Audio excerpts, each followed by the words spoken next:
দর্শক এই মুহূর্তে আমরা দেখতে পেলাম যে শাহবাগে কিন্তু বিডিআর সদস্যরা ইতিমধ্যে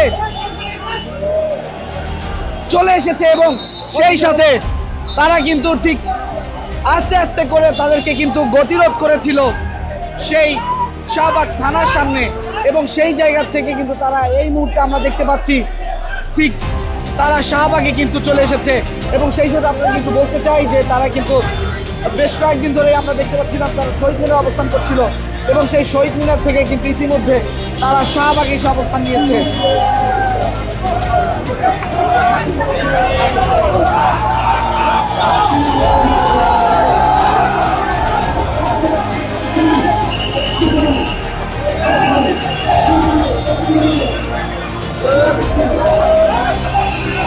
দর্শক ইতিমধ্যে কিন্তু শাহবাগের রাস্তার উপরে বসে পড়েছে যারা সাবেক বিডিআর সদস্যরা রয়েছেন তাদের যে আজকের কর্মসূচি সেই কর্মসূচির চিত্র কিন্তু আপনারা দেখতে পাচ্ছেন। আবারও কিন্তু সেই শাহবাগ অবরুদ্ধ হতে যাচ্ছে এমনটা কিন্তু আমরা দেখতে পাচ্ছি।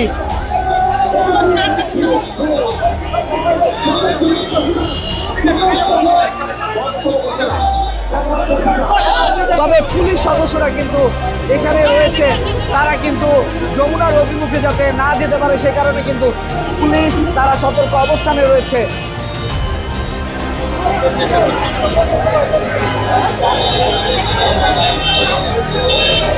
তবে দর্শক আমরা দেখতে পাচ্ছি যমুনার দিকে যে হোটেল ইন্টারকন্টিনেন্টাল রয়েছে সেদিকে মুভমেন্ট করার কিন্তু চেষ্টা চালিয়ে যাচ্ছে।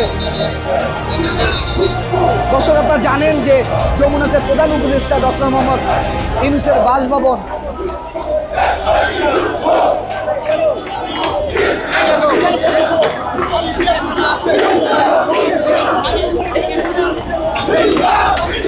টানা সপ্তমবারের মতো বেস্ট টিস্যু পেপার ব্র্যান্ড হিসেবে স্বীকৃতি পেয়েছে বসুন্ধরা টিস্যু।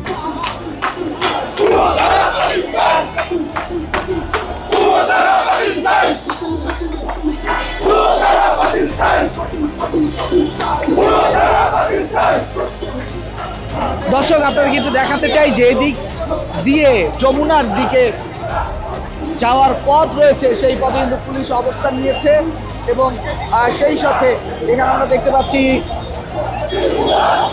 ডিসি রমনা তিনি কিন্তু এখানে রয়েছেন, তিনি বিডিআর সদস্যদের সাথে কথা বলছেন।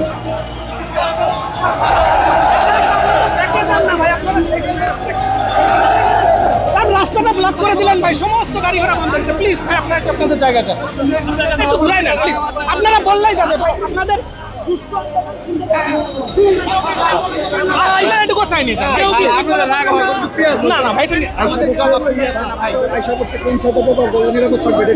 আমাদের তো কথা ছিল যে আপনারা তাহলে চলে যান, আপনারা তো আমাদের কথা রাখেন না।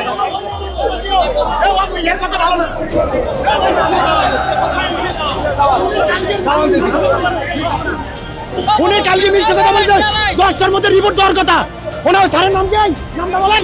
ওই ডিসি মাসুদ সাহেব কালকের 10টার সময় আমাকে সঠিক রিপোর্ট দেওয়া এবং 9 সদস্য নিয়ে কথা বলানোর কথা স্বরাষ্ট্র উপদেষ্টার কাছে।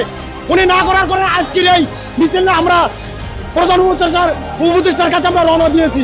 উনি সবসময় মিথ্যা আচরণ করে আমাদের সঙ্গে। দর্শক আমরা যেমন শুনছিলাম এখানে যারা বিডিআর সদস্যরা রয়েছেন তারা যে কথাগুলো বলছিল সেগুলো কিন্তু আমরা আপনাদের মাঝে তুলে ধরছিলাম কালের কণ্ঠের মাধ্যমে এবং আপনারা দেখতে পাচ্ছেন এই মুহূর্তে শাহবাগের সর্বশেষ পরিস্থিতি এবং ঠিক এখানে কিন্তু আমরা দেখতে পাচ্ছি কিছুক্ষণ পর পর কেউ রাস্তার মধ্যে শুয়ে পড়ছে, কেউ বসে পড়ছে, আর তারা কিন্তু যে কোনো উপায়ে যমুনার অভিমুখের দিকে যাওয়ার চেষ্টা চালিয়ে যাচ্ছে। তবে পুলিশ সদস্য যারা রয়েছেন তারা কিন্তু সেটিতে বাধা প্রদান করার চেষ্টা করছেন, যেহেতু গুরুত্বপূর্ণ জায়গা রাষ্ট্রের। সেক্ষেত্রে আমরা যেমনটা দেখতে পাচ্ছি যে পুলিশ সদস্য যারা রয়েছেন এবং